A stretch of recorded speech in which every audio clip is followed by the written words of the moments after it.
દર્શક મિત્રો, આપ જોઈ રહ્યા છો ગુજરાતની એક એવી ચેનલ કે જે તમારા શહેરના પળે પળના સમાચારો તમારા સુધી પહોંચાડે છે. સ્વાગત છે આપનું A1 અભિક્રાઇમ ન્યૂઝમાં. હું છું એન્કર અર્પિતા પટેલ. ધોરાજી પંથકમાં ભારે વરસાદને પગલે ભાદરબે જળાશય 70% ભરાયો. ડેમની જળ સપાટી જાળવી રાખવા ગમે ત્યારે પાણી છોડવાની શક્યતાને પગલે તંત્ર એલર્ટ. ભાદરબે ડેમના નીચાણવાળા વિસ્તારમાં આવતા ધોરાજી, ઉપલેટા અને કુતિયાણા ગામોને તાત્કાલિક સલામત સ્થળે ખસી જવા તંત્રની સૂચના. ધોરાજીના ભોળા, કુતિયાણાના બોક્સર અને ઉપલેટાના ડુમિયાણી ગામના લોકોને વહેલી તકે સુરક્ષિત સ્થળે સ્થળાંતર કરવા આદેશ.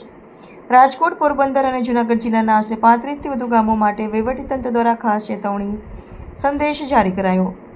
ધોરાજીના ભોલગામડા, સુપેડી તેમજ ઉપલેટા, કુતિયાણા, માણાવદર અને નવી મંદિર સહિતના નીચાણવાળા ગામોના લોકોને સાવચેત રહેવા અપીલ.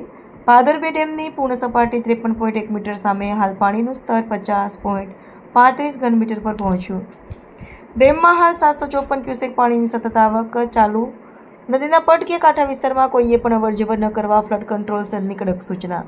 રિપોર્ટર ફિરોઝ જુનેજા, ધોરાજી.